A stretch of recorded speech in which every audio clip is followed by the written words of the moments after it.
This is an India Today exclusive.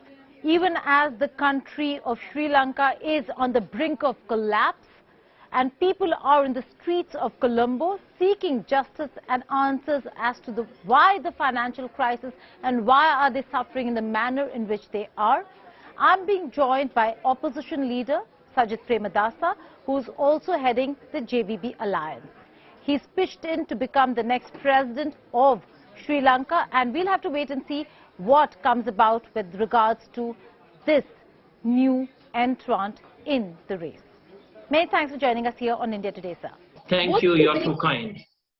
My first question to you is, what's the way forward? There have been no resignations or signs of resignation, but what's the procedure? Will the Speaker take over or the Prime Minister? And on 20th of July, when there is voting, what will your stand really be? Are you now pitching to be the new president of Sri Lanka? Well, right now in Sri Lanka, you have extreme and absolute political gridlock.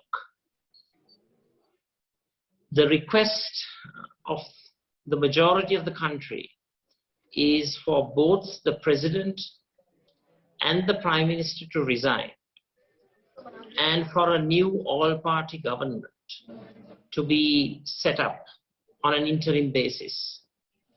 Constitutionally, when both the President and the Prime Minister resigns, it is the Speaker who becomes the acting President.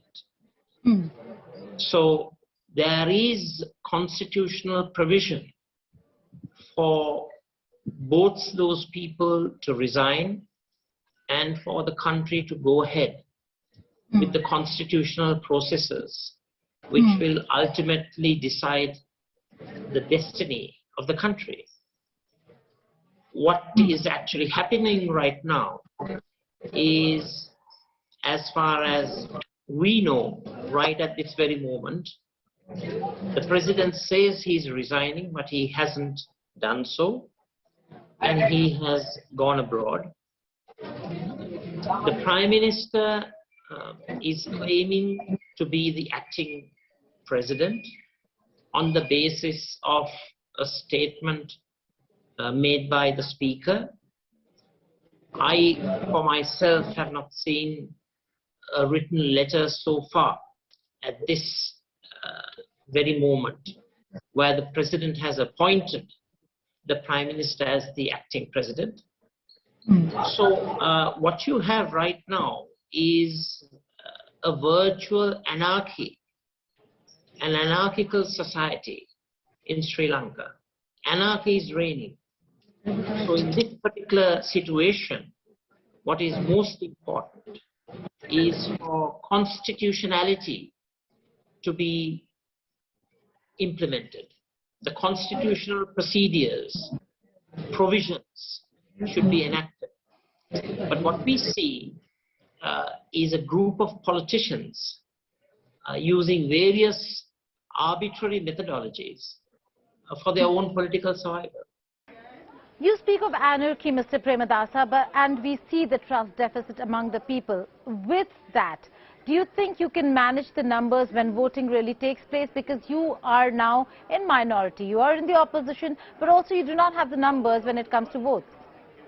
The present parliamentary composition is a reflection of the people's opinions in August 2020, when the general elections were held. The executive president today reflects the opinion in 2019 November. So right now, the executive president and the parliament, both these institutions, do not reflect the views of the people, the opinions and the aspirations of the people. This is where the dysfunctionalism emanates from. This is where the problem is.